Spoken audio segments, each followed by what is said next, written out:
For those of you I don't know, my name is Rusty Gaylord, and I am a transformational life coach and an executive coach. And I set this session up because there is a lot going on, and it's very dynamic, and it's changing every day. So we're faced with a challenge. And part of the challenge is beyond COVID-19. There's the facts and the particular situation around that, and there's the response to that. And that's on many different levels.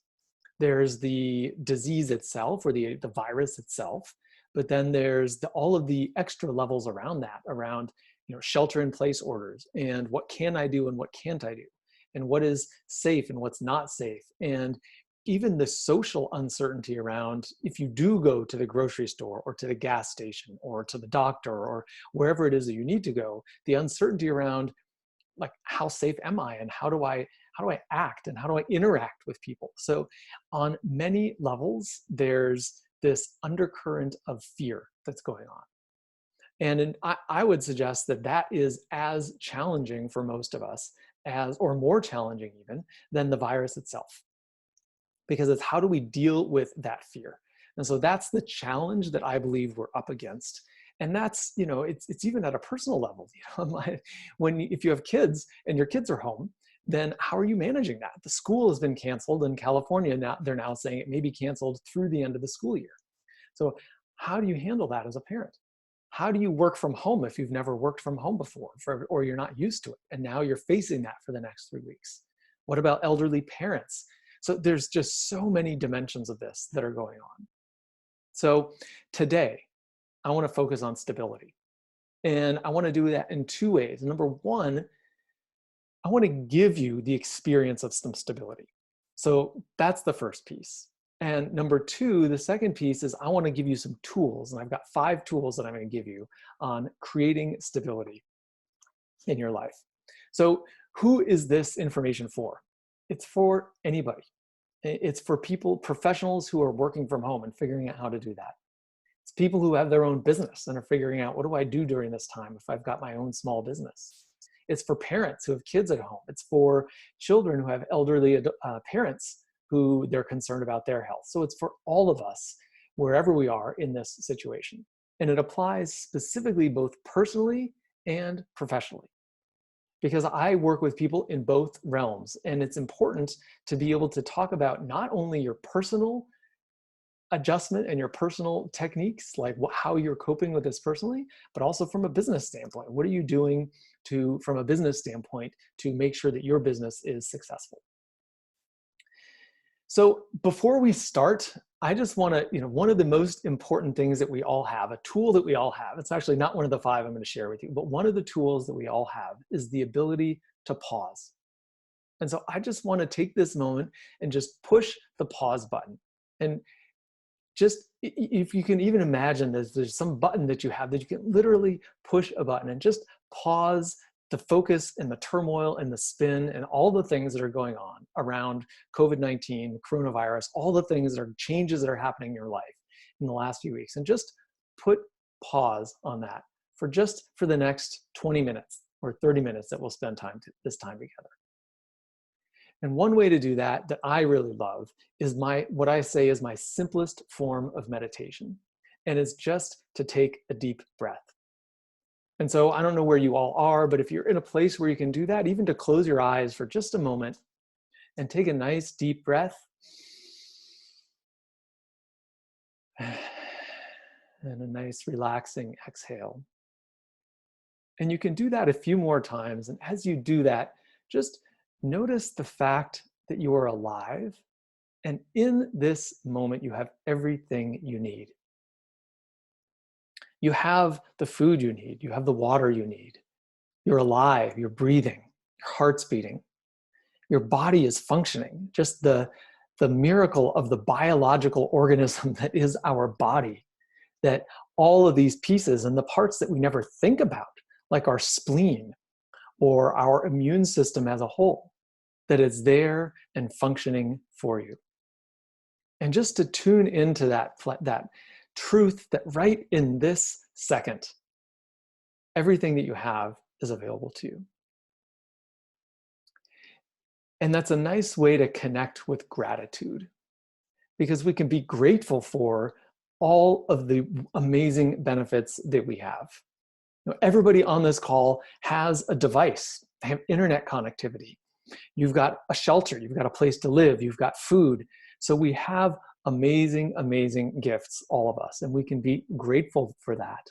When we pause, take a deep breath, and just ground for a moment and reconnect with that sense of gratitude. One of the ways I've also been thinking about gratitude these days is for all of the people who are out in the world keeping things moving. People working in the grocery store, they must have the same fears that we do, and they're in a store. And so they're seeing hundreds of people every day. Public safety workers, people in transportation and utility crews and all of these other areas where they are all out in the world still working while all of us shelter. And so that's another place to feel gratitude and just to send those people a blessing. And all of those who've been directly touched by coronavirus in some way, whether they've experienced it, whether they have a loved one who has contracted it. It's just people, there have been thousands and tens of thousands of people who've been affected directly. So just to hold them and send them a wave of positive energy, a prayer, if you will, but a blessing, whatever that word is that speaks to you, but just to send out that positive energy to all the people around us. So it's a nice place to start, is just by getting grounded, recognizing all that we do have, even in these moments, and to bless those who are even more affected than we are. So the first tool that I want to share with you, I'm going to switch gears now and start to talk about 5 tools for finding stability during these uncertain times. And the first tool I want to share with you comes from a quote from Napoleon Hill. And his quote is, "Every adversity, every failure, every heartache carries with it the seed of an equal or greater benefit." That was from Napoleon Hill. And for those of you who don't know, Napoleon Hill in the early 1900s studied all of the most successful and wealthiest people in the US, in the country at that time, and studied them to understand how they were so successful. What were the common principles and approaches that they followed that gave them a sense of success, that helped them create success? And I love that quote about every adversity having in it the seed of an equal or greater benefit. But I will tell you, there was a time in my life where I would have argued with that. I would not have liked it, because I saw life as happening to me. And I saw things, circumstances around me, situations, and I saw them as more as like I was a victim of those, rather than I was participating and there was an opportunity in it for me. So I am very, very grateful to have changed my career in the last few years and studied principles like this and applied them in my life, and now support other people in applying them. And it gives me the opportunity to look for the seeds of good in this in my own life. So I'm also reading a book called The 15 Commitments of Conscious Leadership. That's this right here. And the first commitment in that book is about radical responsibility, which is understanding that I am responsible for my experience of life, everything in my experience. I'm not responsible for everything that happens to me in my life, that there are things that happen to me that I can't control. But I am responsible for my response. So if you take this quote from Napoleon Hill about looking for the possible seed of a benefit, and this idea of radical responsibility. So this first tool that I want to offer you is actually to sit down and write out a list of all the possible good things that might happen during this time. So we're sheltered at home. We don't know for how long that will be. It's weeks for sure, and it might be longer. So I really do encourage you to literally write it down, because in our brain, we get a certain degree of engagement with something when we think about it. Our engagement with that goes up if we actually write it down. And if we speak it, it's yet another level of engagement. And so these are ways to not only just think about something, but to actually write it and think about what good might come from this time. And this, again, applies both personally as well as professionally. So there are professional or business opportunities in your particular industry that might arise during this time, and there are personal opportunities when you have extra time at home. How might you spend that time? How might you invest it? What interests do you have that you haven't pursued up until this point? So there's a lot of opportunity if you take the time to do it. Now, if you're like me, you will find that when you sit down to write this list, your mind will wander. And your mind will wander to, oh my gosh, it might go back to fear and worry. That's okay. But just set aside a period of time, whether it's 3 minutes or 5 minutes or 10 minutes, whatever it is, but set aside that time and just make an agreement with yourself that when your mind wanders, you'll just push the pause button again. Say, I can think about that after this time is up, but I want to spend this time thinking about all the good things that might come. Think about those, write them down. So the next part of this is don't just write that list. Then do something with it. Pick some of the things on that list and put it in your plan. Schedule it. Do something about it. Come up with what action am I going to take to move forward on this idea? So I'll give you an idea, just one example from my own life. One of the things I've been thinking about is, well, maybe I'll do more FaceTime kind of conversations with my parents. They live in Florida, and I talk to them periodically, and occasionally we'll FaceTime, but not very often. But we're home all the time. So we could even play a game together. Just the technology and the options we have with the technology is amazing. So just to think about what can you do to take action on that? And I'll admit, I have not yet taken action on that. I haven't pulled the trigger. And so this is something that's in process for me as well, is learning about, okay, how do I fit this into my life now? So that's the first tool. It's looking for the seed of good and making a list and then actually scheduling, doing something with it, putting it on your calendar, taking action. So the second tool that I want to share with you is, in part, comes from an editorial I read by David Brooks. He's an editorial writer in the New York Times, and I love his writing. I think he does really great stuff.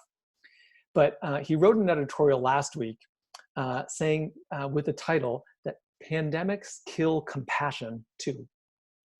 And he looked back over time at pandemics from the past and wrote about how people responded to them. And I see this in myself. I see the tendency when I'm going through the grocery store to just kind of want to keep to myself, to protect myself, to try to stay safe, to keep that distance. And I also want to be, and I see myself as, a compassionate person. And so the second tool I want to share with you, which applies both in personal and in business life, again, is about asking yourself who you want to be during this time.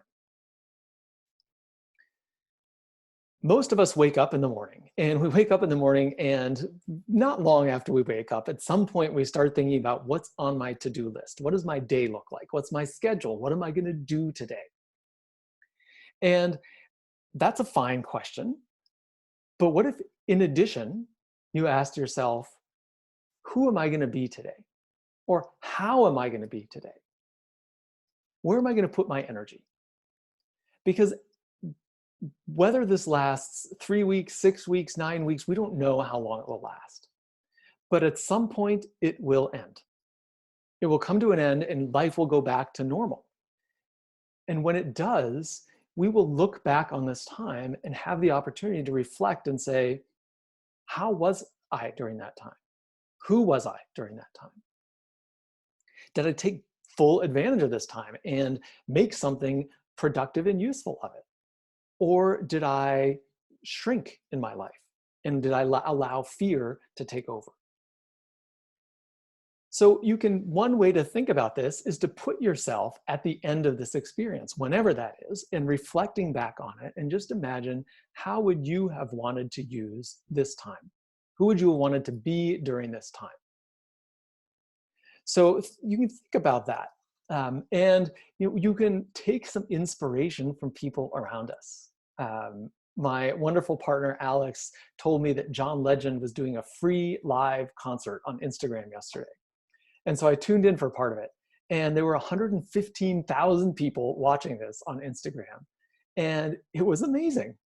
He didn't have to do this. He literally propped up a phone in his house and sat at the piano and played and sang. And his wife was there and his daughter. And it was, but it was beautiful. So who was he in that moment? We each have this decision every day, every moment of every day, about how we want to show up. And so to think about that for yourself and be clear about who you want to be. Again, this idea of taking radical responsibility for your experience in life. The third tool I want to share with you is it's something I've learned about working from home. I've been working from home for over a year now, and so I've built some experience with that. And for a lot of people, this is new. And so as the third tool, again, this affects those of you who are working directly, those of you who have a corporate job, if you have your own small business, whatever situation you're in, certainly your environment has changed recently. And so the tool around working from home, there's a couple of pieces to it. But the first piece is around having a routine and following the routine. One of the things I've been really good at during the time I've been working from home is actually getting up in the morning, taking a shower, getting dressed, and going to work. Now, it's just a different location in my home, but this is part of it. Having a place in your home where you can actually go to work and having a routine where you do go to work. I know one of the allures of working from home is you wear your pajamas, or especially if you're on the phone, if you're not on video, that it doesn't even matter what you're wearing. You can wear whatever you want to be comfortable with.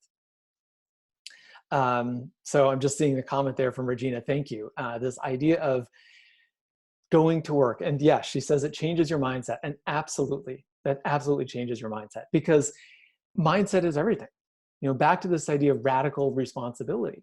And where you're putting your attention, your focus, all of that. When you get ready for work, you take a shower, you get dressed, and you have a place where you go and you sit down. It helps you to engage in your work, changes your mindset, and helps you get ready. I've even heard the suggestion, some people commute. They literally walk out their front door. They just take a few steps outside their front door, and then they walk back in. So you can even try that. If that's helpful for you, if that's supportive about changing your mindset. You can even go to that step of going outside and commuting to your home office. The other thing about working from home that I want to share is around separation of home and work. Last summer, when I was early in my time of working from home, and it was also the first time that my son was with me during the summer. He happened to be home for a couple weeks. He did not have camp. He didn't have anything going on. And so he was home and I was home, and I was trying to navigate. He was 12 at the time. I was trying to navigate, like, how do I engage with him? How do I keep him engaged? How do I keep him from just spending 14 hours playing video games? How do I get my work done? And I was a mess. I did not handle it well. And I felt like I was kind of bouncing back and forth between work and talking to him and trying to engage with him and manage my work. And I didn't do well with him. I didn't do well in my work. But I did this for a couple weeks before I finally realized this is not working. What I shifted once I realized that was to create blocks of time. So just like it's important to have a routine where you get up, you get dressed, you commute to your office, your home office, I also really recommend having blocks of time, because you need a break. You may have things to tend to around your home. You may have kids at home, but to block out time that says, this is my work time, and I'm going to spend an hour or 2 hours, whatever it is, focused on work. And then I'm going to take a break for 30 minutes and check in with my family or check in with others or tend to other things around the home that need to be tended to. So having those blocks of time really helps to create focus when you're in one or the other. And it really helps to create separation, because this continual bleeding into each other of work and home life can be challenging in both directions. because it can be hard to turn off work. If work is just in the next room, you may continue to go back throughout the evening, around dinner time. It can become a distraction. So blocking out that time, having that physical separation is a really helpful tool. So that's the third tool. It's around routine, about having that routine, and around how you manage your time and separating your work and your home life, even though it's all happening in the same physical spot. So tool number 4 is in part what we are doing right here, right now. And tool number 4 is about connection. Everybody's talking about social distancing. And I really wish that I were in a position to change that word, because I want to call it physical distancing. But I want to encourage social connection. We have such amazing tools to be connected socially and to really lean into that, because we're at home and we're not going out in the world very much, most of us. And so it's so important to have the opportunity to connect with people. So social connection, critical. And one way to think about that is if you think about degrees of connection, from social media, which is kind of an anonymous post, to group text, to one-on-one text, to phone call, to a video call like we're doing here, there's different degrees of connection. And one thing you can consider is, how do I take one step up that ladder? So if I'm going to reach out to a friend, instead of sending a text message, maybe I'll call. Or if I was inclined to call, maybe I'll actually suggest a video call. So that connection at this time is so important, because one of the ways this virus of both the COVID-19 and fear, the way both of those things are impacting us, is about isolation. This whole idea of social distancing, even that word carries with it more weight than just the physical distancing. Okay, I can keep 6 feet from people and I can stay in my home but still connect with people, not be distant socially, but lean into the social connection. Lean into the conversation about what's going on. How are you doing? What's it like for you? What's working for you? What's not working with you? Share these tools with people.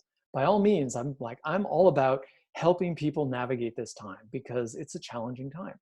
And the connection is an absolutely critical piece of it.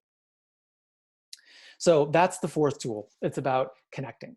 And by the way, that also applies personally and professionally. I know several other business owners and professional people who say this to me. They say, I get on a meeting, and the first couple minutes of the meeting, this is what people are talking about. Absolutely. Of course, because it's part of all of our lives. It's a common thread, and talking about it is important. And that brings me to my 5th tool. And the 5th tool is to face the fears of what's going on. Now, this is a bit of a tricky situation, because I'm a firm believer that we get more of in life what we're focused on.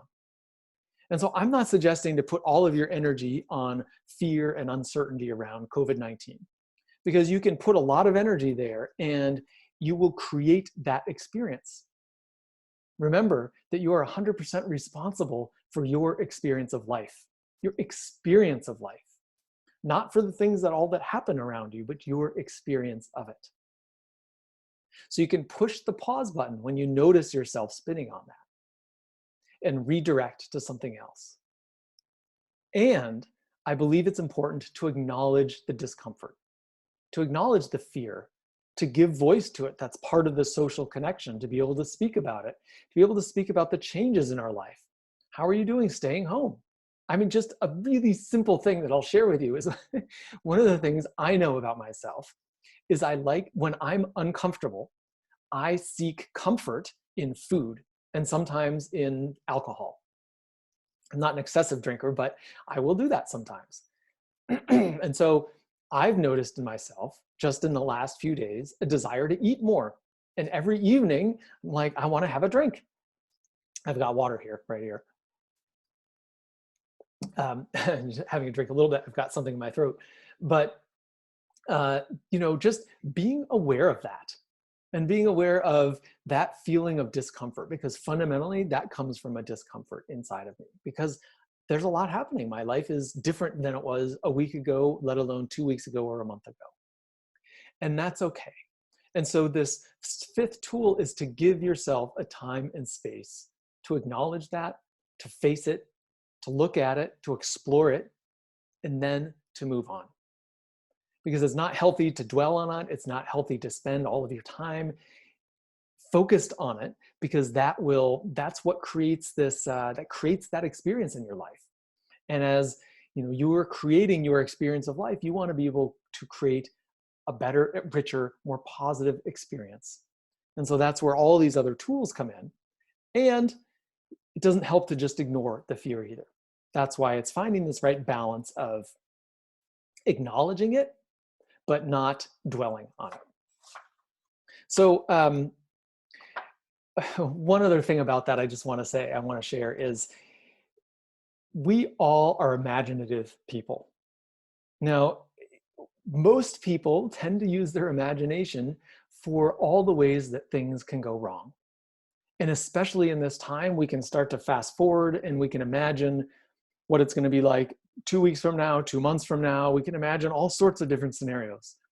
And just make an effort to catch yourself doing that. And just, again, push the pause button and say, if I'm going to use my imagination, what if I could instead imagine all the positive ways that this can go? All the things that I could learn, all the ways I could come out of this a better, stronger, happier person. So just be aware of how you're using your imagination. So in summary, those are the 5 tools that we talked about. Looking for the opportunity, because in every adversity, there is a seed of opportunity. Thinking about who you will be during this time, how you want to show up, the person that you want to be. Having a routine, so especially for those of you working from home, being clear about what your routine is and having some blocks of time or some separation between your personal life and your work life. Connection, social connection, not social distancing, physical distancing, social connection. And finally, facing your fear, giving some space for that, not letting it take over, not letting it dominate your life, but facing and acknowledging that there's some uncertainty and fear that we're all facing at this time.